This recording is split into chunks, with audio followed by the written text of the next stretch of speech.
Hello everyone, um, my name is Volterra and I'm going to show you a new feature of Krita 2.9 that hadn't been really been used much or demonstrated much. It's a very powerful feature called transformation masks, and as you can see I have Krita 2.9.3 here. The version that you'll be using is doubtlessly going to be a 2.9.4 or later, because that one is going to be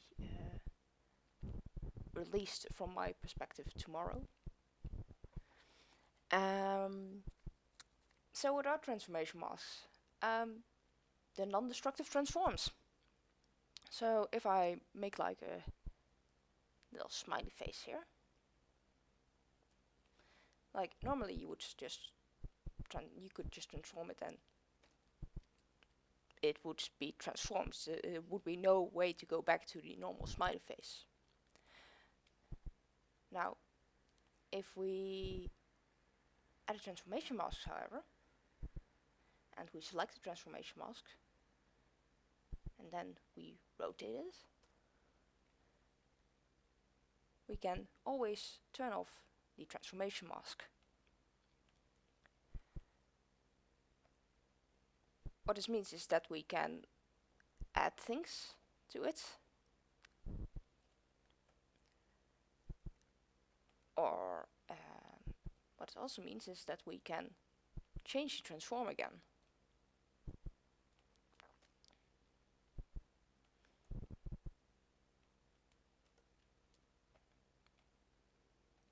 And still add things to it, of course.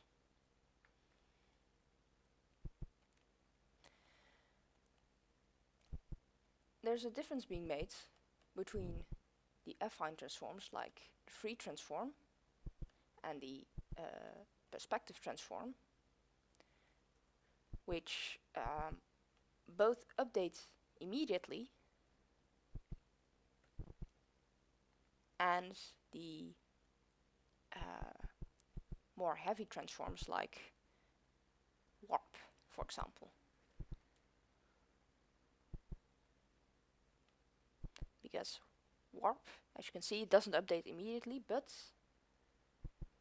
it updates after 3 seconds. And this is to prevent Krita from being over-occupied with calculating warp and cage and liquefy, because these are very heavy types of transforms.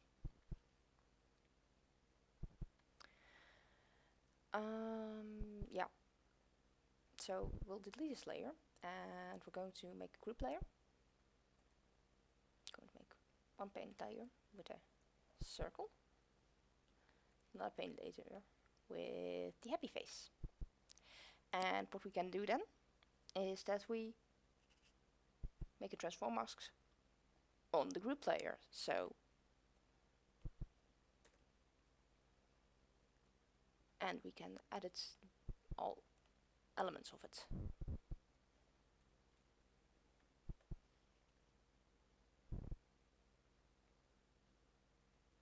As you can see, this doesn't update quite properly yet. What we can also do is that we will remove the transform mask. No, we'll add it again. Transform mask. Yay!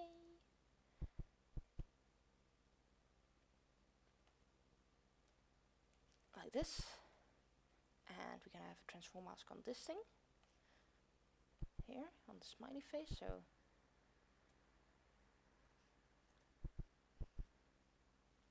and as you can see, both transform masks have effects on thing. And what we can do is make a clone layer, and we'll move it, and we'll make another transform mask.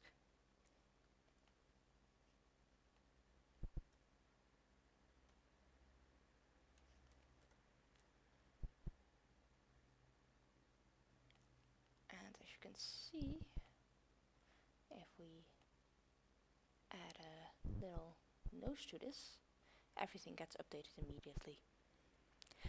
So this is the basics of transform masks. They are very powerful. They can be used on all normal layer types. So there's group layers, that's paint layers, vector layers as far as I know as well, clone layers and file layers.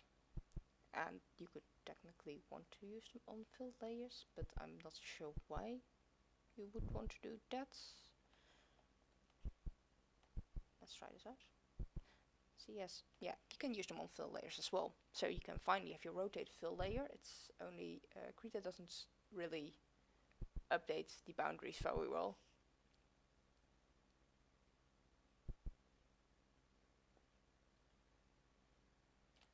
But yeah, that's the basic from transform masks. And what I'm going to do is that I'll show you how to use this, or rather a purpose to use this. I'm going to show you how to draw a bush of flowers with this, an azalea to be specific. So let's get started then.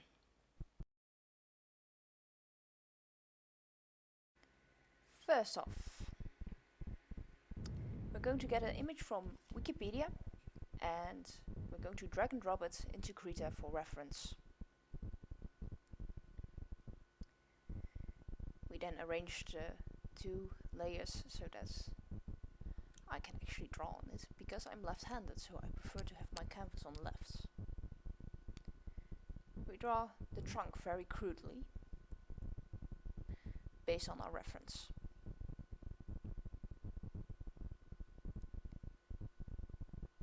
In this section I end up looking briefly for the right color, or right brush, but it wasn't necessary. Next up, we're going to make a group layer, and we're going to look at our flower. JPEG is very blurry, so I'll outline it. This is the shape we want.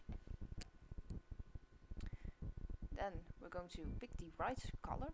We estimate it, because the JPEG again is very blurry and we do not want to rely on its pixely colors. So we crudely draw the first flower. Doesn't need to be perfect, because nature isn't perfect. And here you'll see me make a mistake, because all of the flowers need to be on a separate layer if we're going to use them with the clone masks later. Everything is sped up to 100%, or twice, because otherwise this tutorial would take forever.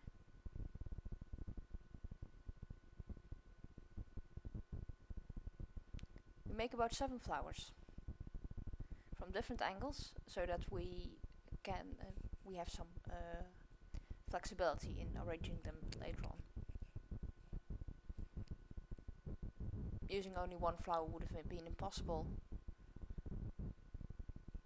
but if we have like 7, we have enough variation to make it look interesting.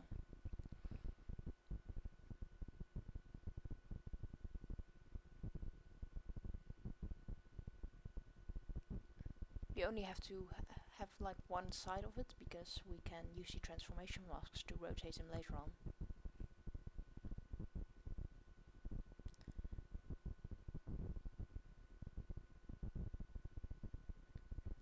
Then we're going to do something special. We're going to fill them in, but I didn't pick the right layer, so I'll use R-click to pick the correct layer underneath my mouse cursor, instead of using the layer stack. I also use the shape tool with the behind blending mode, so I can draw behind the pixels already on the layer without having to make a new layer. This is very fast. The shape tool in particular is just very fast for this, and I keep using R-click to switch layers, and I'm going to use that a lot in this demonstration.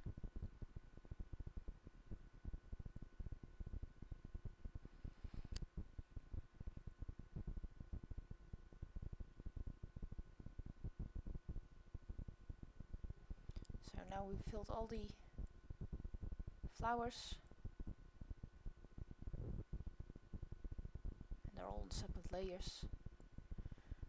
I'll end up renaming them flower 1, 2, 3, 4, 5, 6, 7, and renaming the layer group.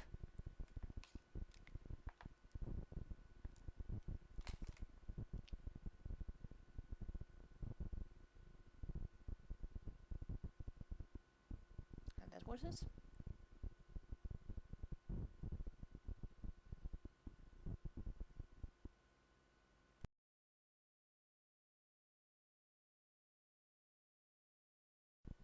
Now for part 2, we're going to first, you'll see me attempt here to set up hotkeys for clone layers and transform masks, and they don't work. Actually, for some reason the transform has an issue, or the transform and move tool have an issue with me using Alt-C for them. So what we do now is that we pick a flower with of the original 7 with R click, and then we make a clone layer and move it over, move the clone layer out of the group, and then move it to the correct position we want to have it. Whenever we find that a flower should be rotated, we make a transform mask and rotate it. That is basically all there is to it. We put each cluster into a separate group, and yeah, so we can organize them better. This video was sped up by 800%, so it's sped up by 8 times, because because if you put in a lot of layers into Krita just slows down, and my computer is just not that fast, and overall it's kind of a really dull thing to look at.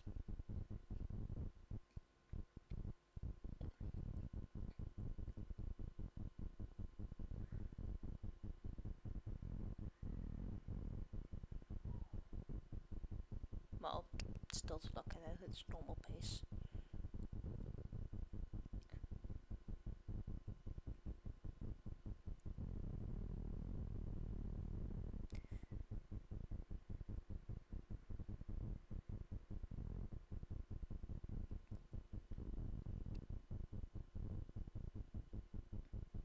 There's this odd little bug going on with some transform masks, is that they sometimes seem to move up or seem to move around, and I'm not quite sure what is causing that.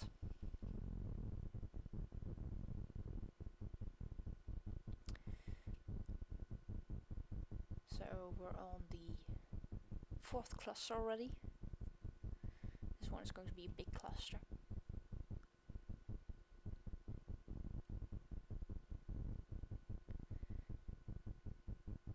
And you'll notice that the image is actually, for how badly everything is drawn, it's actually looking pretty nice already, which is, it shows that nice composition and simple images, but just nicely drawn, can already get you pretty far.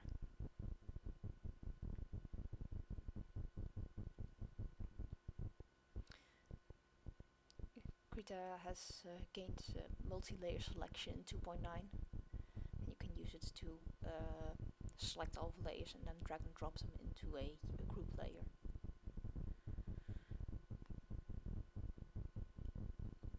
Sometimes you'll see a little warning error pop up.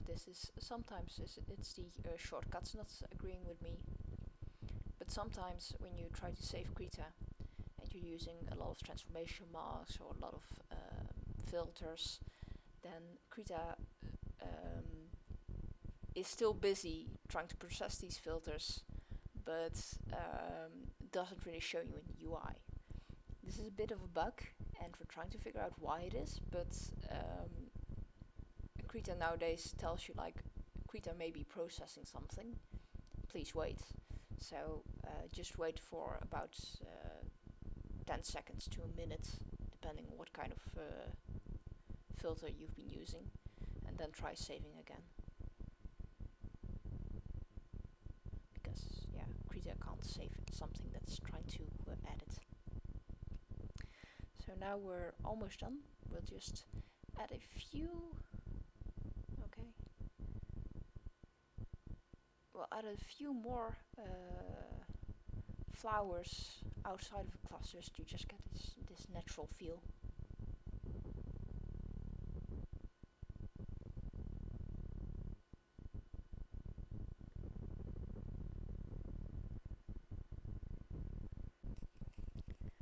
For the final part, we'll be doing the magic. We'll first make a separate view so you can see how affecting the original layers affects the end result, and you'll see that all the instances of this original layer that are being edited are instantly updated,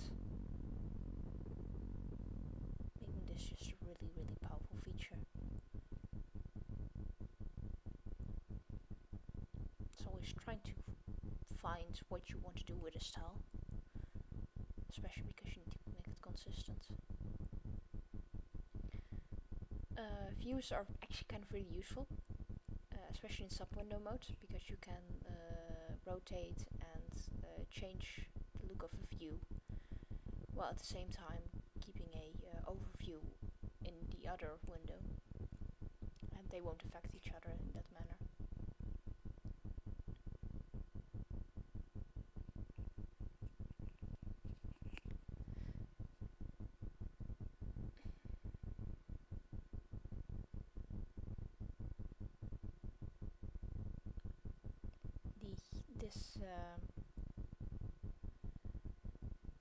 This is all real time. It's slightly slower than normal painting right now, but that's because I have about 100 of these flowers, 100 clones, so, and my computer is not really the strongest thing out there. You can see I added some leaves in the meantime, and I made the trunk a little finer. This is because the trunk is, or at least I lost a recording of that, so I hope you forgive me.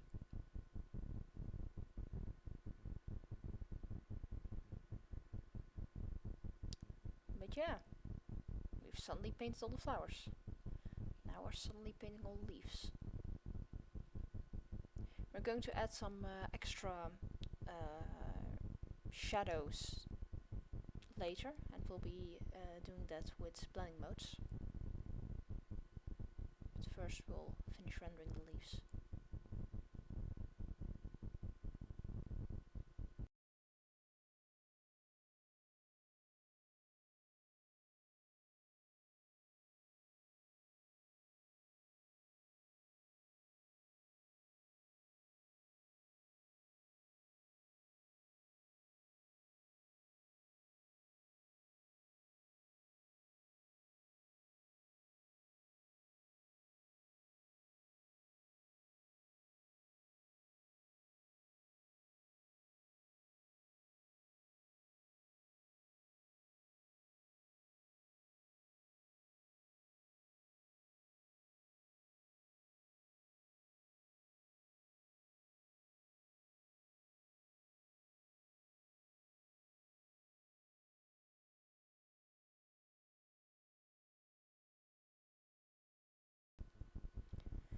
And now we're attempting to add the layers, but I am adding the blending mode layer to the wrong image, and I'm noticing this now because I'm briefly using transform mask and realizing, oh hey, I'm painting on the wrong cluster. You can technically use a filter mask right now, but I couldn't be bothered to try and figure out the right settings for the filter. So instead I'm using blending modes, and I'm using Inherit Alpha. Inherit Alpha is a bit unusual for most people because they're used to clipping mask, which in Photoshop they take the layer right underneath it. But what Inherit Alpha actually does is that it doesn't use its own alpha, but it uses the alpha of all the layers underneath it combined, and that's per hierarchy. So if all layers underneath it are in a group, then it will only use the layers in that group. This is a lot of people think it doesn't work because you use it because they tend to use it on a canvas that already has a filled layer, and then it doesn't work because there's no alpha. I'm just using a very light blue with multiply right now, and erasing away the bits that I want to keep unshadowed. And of course you can always go back and edit the flowers after this. It's very it's a nice way of working non-destructively.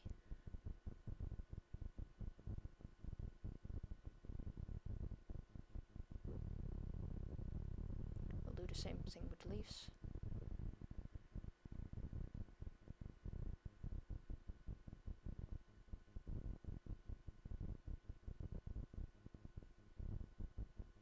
If we're not first going to be busy on the branch and trunk. I'm putting in on with the same color. I am painting in it with the divide blending mode, which means is that we're going to get the opposite effects with the same color as the multiply mode. So we're getting slightly lighter, and this is very powerful. We're doing it with the flowers as well, because it allows you to quickly create a strong complementary harmony in your drawings, because and divide does exactly the opposite. So every time I copy a layer and do divide, it seems to undo the multiply underneath it, and it just gives a nice effect. Everything is still non-destructive.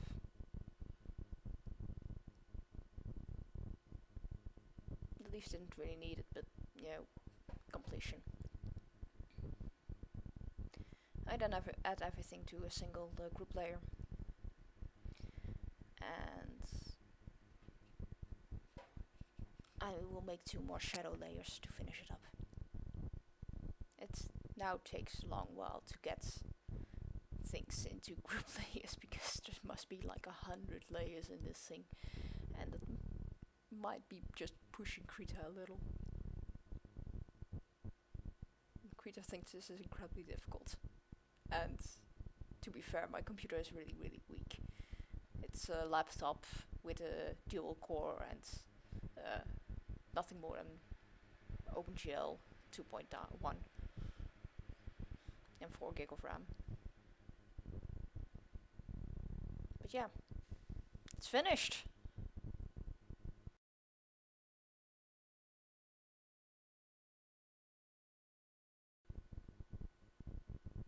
Now we'll move to the background, and then